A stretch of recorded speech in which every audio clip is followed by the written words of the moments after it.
Hello students, this is Praveen. एक बार फिर आपका स्वागत है मेरे YouTube channel level up English by Praveen sir. और मैं फिर एक बार पिछले सेशन की तरह एक कंफ्यूजिंग वर्ड्स के कुछ और एक्साइटिंग वर्ड्स को लेके आपके सामने हूं और एक एक वर्ड्स की को एनालाइज करेंगे spelling wise, meaning wise.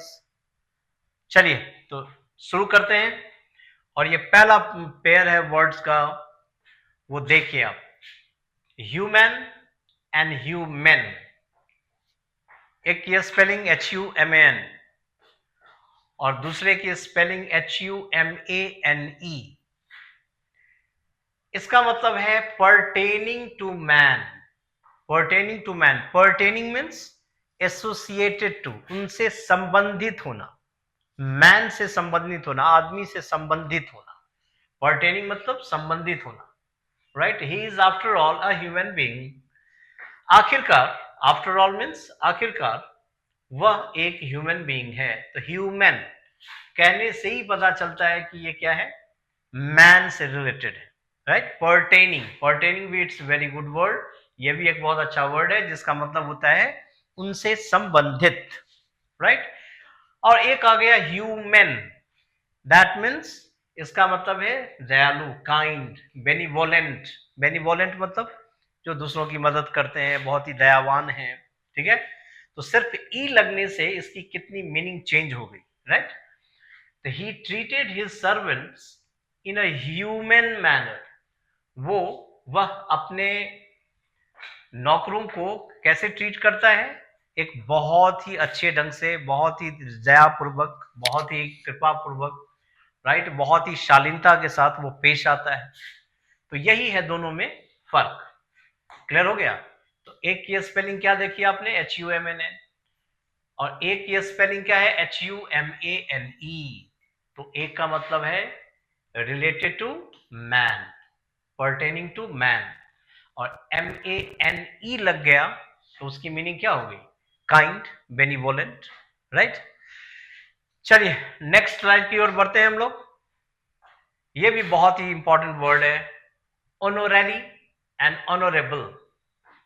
ऑनोररी, that means getting no payment. बहुत आदमी ऐसे बहुत जगह देखेंगे कि काम करते हैं, पेमेंट नहीं लेते हैं, उनको पेमेंट नहीं मिलता है और वो काम करते हैं। तो वो अवैतनिक जिसको बोलते हैं आप लोग, ठीक है। वैतनिक, अवैतनिक मतलब आप काम कर रहे हैं and you are not getting any payment, आप पेमेंट आपको नहीं मिल रहा है। तो he is an honorary secretary, वो सेक्रेटरी हैं, वो जितनी भी ड्यूटी है एज अ सेक्रेटरी डिस्चार्ज करते हैं लेकिन विदाउट पेमेंट। तो ये हो गया ऑनरेरी। एक है ऑनरेबल, यानी कि सम्माननीय, worthy of honour. Teaching is an honourable profession. Teaching जो है आज का क्या है, एक बहुत ही सम्मानजनक और सम्माननीय व्यवसाय है जिसमें आपको सम्मान है, राइट। लोग सम्मान की नजर से आपको देखते हैं, बहुत ही अच्छे ढंग से देखते हैं, राइट। तो वर्दी ऑफ ऑनर, जिसमें कि सम्मान है, इज्जत है, प्रतिष्ठा है। तो यही वर्ड हो गया ऑनरेरी, यानी कि अवैतनिक, जिसमें आप काम करते हैं लेकिन पैसे नहीं मिलते। और एक होता है ऑनरेबल, यानी कि teaching is an honourable profession, यानी कि पढ़ाई जो है, टीचिंग जो है, एक सम्माननीय व्यवसाय है, ठीक है। तो honorary and honourable. Next slide की ओर, वेरी फैंटास्टिक। देखिए gracious and graceful. Gracious and graceful, gracious attitude, gracious nature, gracious behavior, that means very kind and merciful। वे बहुत ही दयावान, मर्सीफुल, जिनमें मर्सी हो, जिनमें दया हो, दया से भरा हुआ हो। तो मे दिस ग्रेसस रूलर लिव लॉन्ग। कहते हैं कि ये जो दयावान जो किंग हैं या जो राजा हैं, वो बहुत दिनों तक जिंदा रहें, ये एक विश है, किया गया है, ठीक है। ग्रेसस रूल, यानी कि जो दयावान राजा हैं, रूलर हैं, वो बहुत दिनों तक जिंदा रहें। तो ग्रेसस मीन्स काइंड। ये है ग्रेसफुल, एग्रीबल, कमली, ग्रेसफुल। ग्रेसफुल मतलब होता है कि जस्ट मतलब उनकी एक ऑरा ऐसी होती है कि आपको लगेगा कि वो आपके अपने ही हैं, बहुत ही ग्रेसफुल। उनमें कोई भी घबराहट नहीं, उनके पूरे ऑरा जो उनकी पर्सनैलिटी है वो बहुत ही ग्रेशियस, राइट। जिसमें एग्रीबल, आपको लगेगा कि हाँ ऐसे ग्रेसफुल जो आदमी होते हैं ना उनसे आप बात कर सकते हैं, उनके नजदीक जाने में आपको कहीं कोई प्रॉब्लम नहीं होगा, वो इतने एग्रीबल होते हैं। She looked graceful in her new dress. Dress के भी बारे में है, बहुत ही ग्रेसफुल, बहुत ही शालीनता के साथ, ठीक है। एक होता है कि बहुत ही बेढंगे टाइप का आप बहुत ही ड्रेसअप करते हैं, तो एक एक अलग तरह का जो फंकी ड्रेसेस आजकल चलते हैं वो नहीं, बहुत ही ग्रेसफुल, राइट, विथ डिग्निटी, शालीनता के साथ जो आप पहन। शी लुक्ड ग्रेसफुल, वो बहुत ही शालीन लगी, किसमें? इन हर न्यू ड्रेस, अपने नए ड्रेस में। कमली मतलब क्या होता है? सुंदर, ठीक है। तो gracious and graceful, gracious means kind and graceful means comely, बहुत ही सुंदर, शालीन। क्लियर? Okay, next.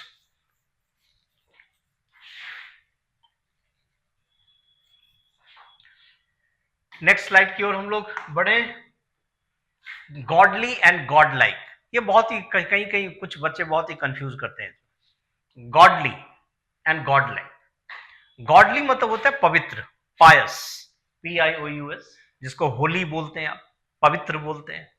तो ये हो गया गॉडली। क्या हो गया ये? गॉडली। एक होता है गॉड लाइक, यानी कि लाइक गॉड, भगवान की ही तरह। तो बहुत बड़ा डिफरेंस है दोनों में। एक गॉडली यानी कि पवित्र, ही लीड्स अ गॉडली लाइफ, वो बहुत ही पवित्र जीवन जीता है। उनकी जो दिनचर्या है, उनका जो डेली रूटीन है वो बहुत ही पवित्र है, होली है, सेक्रेड है, राइट। हर एक काम अपने समय पे और बहुत ही पवित्रता के साथ करते हैं। तो ऐसे जैसे संत हैं और जितने भी ग्रेट पर्सनैलिटी हैं वो अपने लाइफ को ऐसे ही जीते हैं, बहुत ही शालीनता के साथ और पवित्रता के साथ। तो होली हो गए। ये है गॉड लाइक, नहीं like god. Gandhi ji was a god like man, उनकी अहमियत इतनी थी कि वो गॉड लाइक हो गए, उनकी इतनी वो महान थे कि वो गॉड लाइक हो गए, ठीक है। इसलिए गांधी जी को क्या, भगवान की ही तरह आदमी पसंद करते हैं, मानते हैं। और ये क्या हो गया? गॉडली, पायस, पवित्र, ठीक है जी। चलिए नेक्स्ट आते हैं। तो ये बहुत ही इंपॉर्टेंट था, godly and God like. Answer and reply, कितने आदमी इसको एक मान बैठते हैं? ये नहीं। आंसर क्या होता है कि we answer a question.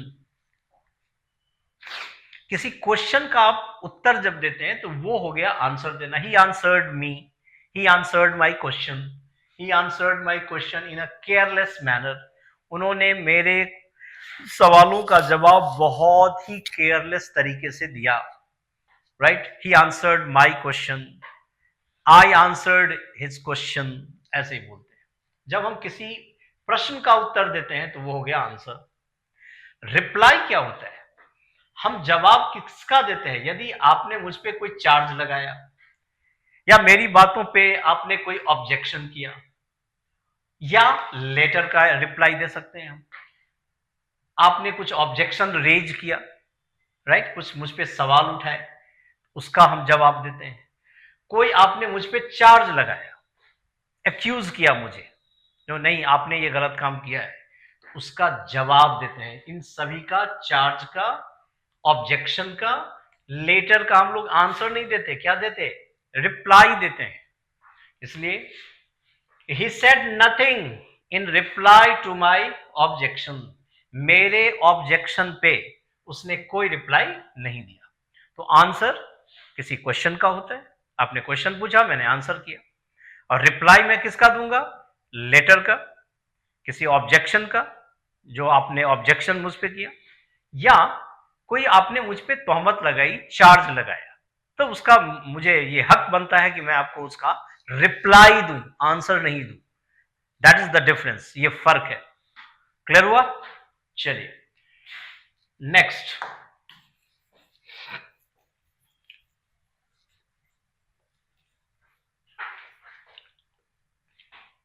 Okay, capable and कैपेसियस, ये दो वर्ड है। कैपेबल यानी कि एबल, आप किसी एफिशिएंट, आप किसी चीज के योग्य हैं, कैपेबल हैं, कोई काम करने के लिए आप योग्य हैं, कैपेबल हैं, तो वो हो गया capable, able. He is a very capable headmaster and he is a very capable engineer, जो भी कह सकते हैं आप, जो बहुत ही योग्य है, एबल है, वो कुछ भी कर सकता है अच्छे ढंग से। और ये है कैपेसियस यानी कि रूमी, मतलब बहुत ही स्पेसियस। रूमी मतलब जहां पे बहुत स्पेस हो, उसको बोलते हैं कैपेसियस। जैसे वीकली मीटिंग आर हेल्ड, जो वीकली मीटिंग है वो होती है कहां? In the capacious hall of the college building. College building के हॉल में, जो हॉल कैसा है? बहुत ही रूमी है, बहुत ही स्पेशियस है, बहुत ही जगह है वहां पे, ठीक है। तो कैपेशियस हॉल मतलब बहुत बड़े हॉल, स्पेशियस, रूमी। तो कैपेशियस मतलब रूमी यानी कि स्पेशियस, जहां पे बहुत जगह है। तो ये वीकली मीटिंग कहां होती है? कॉलेज बिल्डिंग के हॉल में, जो हॉल कैसा है? बहुत ही बड़ा, बहुत ही स्पेशियस। तो कैपेबल मतलब योग्य, capable headmaster, capable engineer, capable doctor, capable teacher, capable architecture, जो भी आप समझे। और कैपेशियस मतलब बहुत बड़ा जगह, स्पेशियस। क्लियर है? ओके, तो इसके भी फर्क आप महसूस करें, कैपेसियस और कैपेबल। चलिए नेक्स्ट स्लाइड की ओर हम लोग फिर बढ़े। And the seventh one is banish और एग्जाइल। बैनिश क्या होता है? Send a person out of any place. Clear हो गया? बैनिश कर देना, कहीं से उसको भेज देना दूर। Send a person out of any place, किसी जगह से किसी को बैनिश कर देना, निर्वासित कर देना। क्लियर हो गया? तो mister Kapoor was banished from the USA, उसे यूएसए से क्या कर दिया गया? निर्वासित कर दिया गया किसी को। और एक होता है क्या? Exile, send a person out of his native place. बहुत बड़ा फर्क है, बहुत बड़ा फर्क है दोनों में। एक क्या है कि बैनिश, किसी भी प्लेस से किसी को बाहर निकाल देना, किसी भी प्लेस से, किसी को रांची से बाहर निकाल देना, किसी को डाल्टनगंज से बाहर निकाल देना, किसी को दिल्ली से बाहर निकाल देना, वो क्या हो गया? बैनिश करना। तो he was banished, mister Kapoor was banished, कहां से? फ्रॉम द यूएसए, यूएसए से उनको बाहर निकाल दिया गया। लेकिन जब एग्जाइल की बात आप करेंगे, तो एग्जाइल क्या होता है? किसी भी पर्सन को उसके गांव से, उसके जो नेटिव प्लेस है, उसका जो जन्मस्थली है, जन्म स्थान है, वहां से बाहर निकाल देने को क्या बोलते हैं? एग्जाइल बोलते हैं। जैसे अब जैसे इसी को लिखे कि mister Kapoor war exiled from India. अब इंडिया उसका जगह है, अपना देश है, और उस देश से बाहर कर देना, निष्कासित कर देना, तो वो क्या हो गया? एग्जाइल। और किसी भी जगह से किसी को बाहर कर देना, वो क्या हो गया? बैनिश। तो ये बहुत बड़ा फर्क है दोनों में।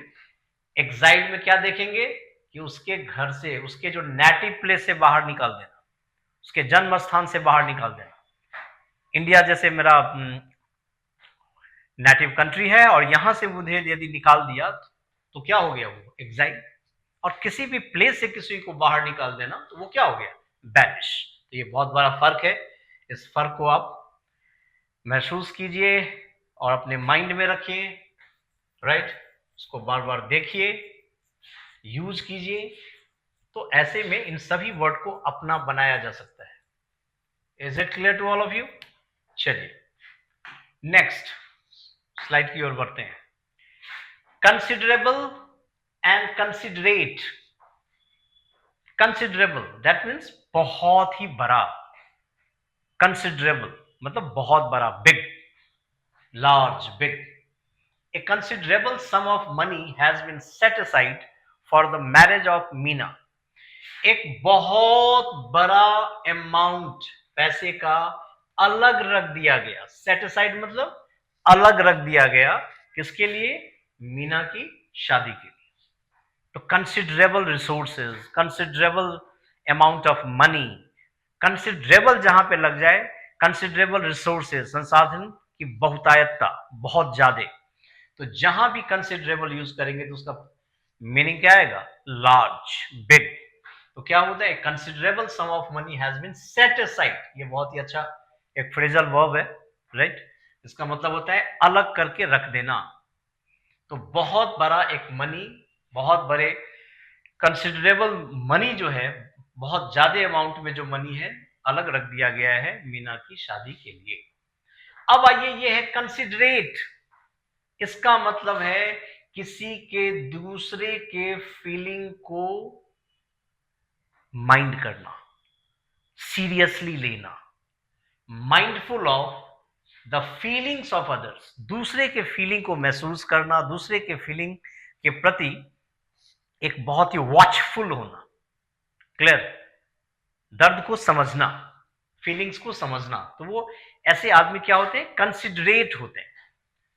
बी कंसिडरेट, हम लोग को कंसिडरेट होना चाहिए इन डीलिंग विथ अदर्स। जब हम दूसरों के साथ डील कर रहे हैं तो हम लोग को क्या होना चाहिए? दूसरे के फीलिंग का ख्याल भी रखना चाहिए। तो उसी को बोलते हैं कंसिडरेट। एंड कंसिडरेबल मीन्स बहुत ज्यादा। ठीक है जी, बहुत इंपॉर्टेंट वर्ड है ये, बहुत बार आपके प्रीवियस एग्जाम वगैरह में आए हैं। ठीक है, तो कंसिडरेबल यानी कि बिग, कंसिडरेट दैट मीन्स दूसरों के फीलिंग का ख्याल रखना। तो always we must be considerate in our approach. कहते हैं ना, हम लोग को अपने अप्रोच में क्या होना चाहिए? कंसिडरेट होना चाहिए, दूसरों को फीलिंग का ख्याल रखना चाहिए। ठीक है जी, ओके, चलिए नेक्स्ट, कंप्रीहेंसिबल एंड कंप्रीहेंसिव। कंप्रीहेंसिबल मीन्स क्या होता है? कैपेबल ऑफ बीइंग अंडरस्टूड, हम समझने के कैपेबल हैं किसी भी चीज को। ठीक है, कॉम्प्रीहेंसिबल। His speech was not at all कॉम्प्रीहेंसिबल, उसका स्पीच तनिक भी, थोड़ा भी समझने वाला नहीं था। क्लियर हो गया? नॉट एट ऑल कॉम्प्रीहेंसिबल, जिसको हम समझ नहीं पाए, समझ नहीं सकते। और यदि कॉम्प्रीहेंसिबल था स्पीच, तो ये यानी कि मैंने समझा उस स्पीच को। एक ये क्या है? कॉम्प्रीहेंसिव यानी व्यापक, यानी कि इंक्लूडिंग मच और ऑल, बहुत बड़े स्तर पे, बहुत ही जिसमें व्यापकता होती है। ठीक है, टोटलिटी होती है, होल की बात करते हैं। तो कॉम्प्रीहेंसिव नहीं कहते हैं कि he gave me comprehensive plan, उसने एक बहुत ही व्यापक प्लान मेरे सामने में प्रस्तुत किया। तो एक comprehensive scheme has been prepared by the government, government के द्वारा एक व्यापक बड़े स्तर पे एक क्या स्कीम को लॉन्च किया गया या प्रिपेयर किया गया। तो व्यापक स्तर पे उसको क्या बोलेंगे? कॉम्प्रीहेंसिव। और समझने योग्य तो उसको क्या बोलेंगे? कॉम्प्रीहेंसिबल। तो उसको एग्जाम्पल के द्वारा मैंने इसको दिखाया है। इसके डिफरेंस को आत्मसात कीजिए, एसिमिलेट कीजिए अपने पर्सनालिटी में, बार बार देखिए और इस पे कमांड करना चाहिए, क्योंकि बहुत ही इंपॉर्टेंट ये वर्ड है, कॉम्प्रीहेंसिबल and comprehensive. And the last one for today, childish and child like. Childish मतलब फुलिश, बेवकूफाना हरकत। He is childish in his veg, वो अपने वेज में, अपने तरीके में, अपने नेचर में क्या है? चाइल्डिश है, उसमें मैच्योरिटी नाम की कोई चीज नहीं है, राइट?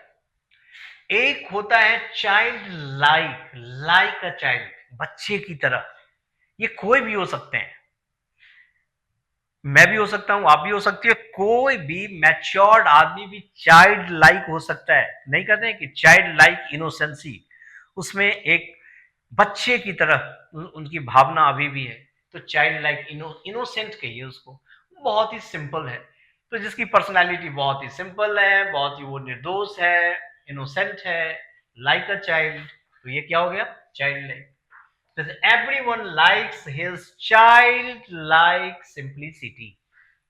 सभी उसके बचपन की तरह के सिंप्लिसिटी को, उसकी सरलता को सभी पसंद करते हैं। उसके व्यवहार में, उसके नेचर में, उसके बिहेवियर में, उसके एटीट्यूड में, उसकी धारणा में जो सिंप्लिसिटी है, जो चाइल्ड लाइक एटीट्यूड है उसका, उसकी सभी प्रशंसा करते हैं, लाइक्स और पसंद करते हैं।